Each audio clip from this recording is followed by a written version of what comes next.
Under the Immigration Reform and Control Act, all employers are required to fill out an I-9 form for their newly hired employees to verify their identity and their eligibility to work.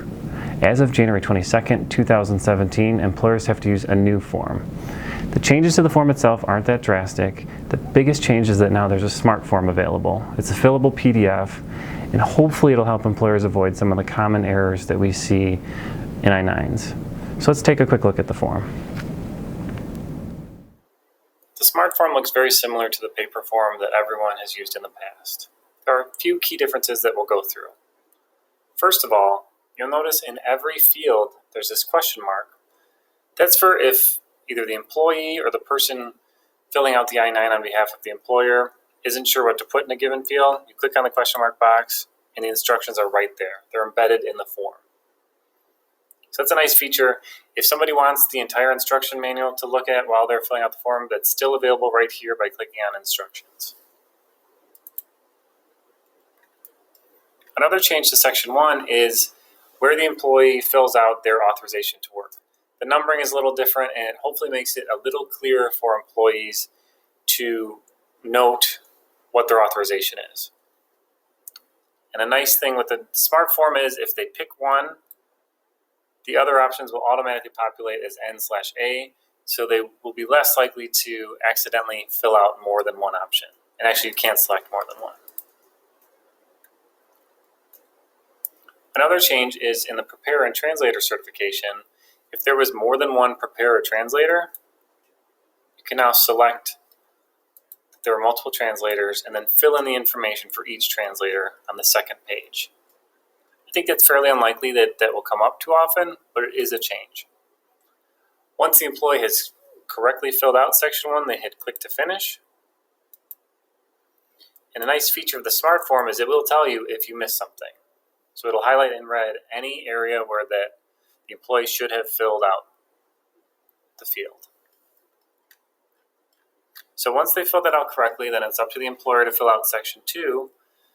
And at the top of section 2, you'll see a new section where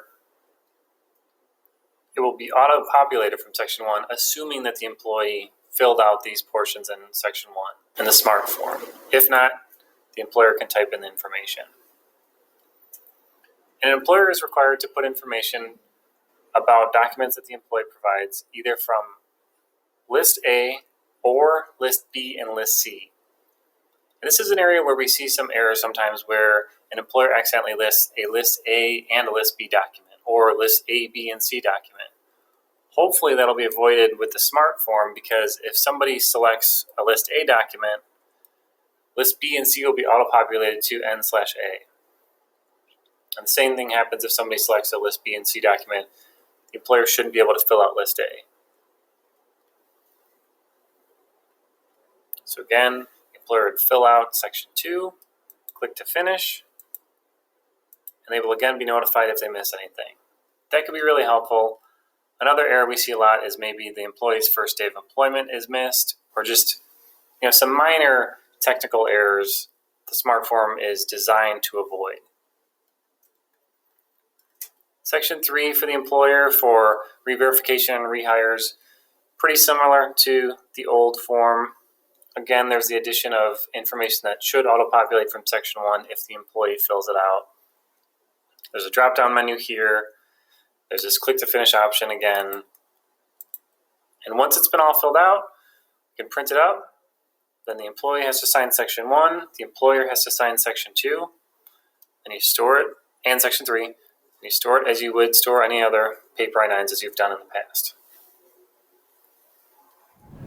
As I mentioned, the smart form isn't completely electronic. You still have to print it out and have the appropriate people sign it.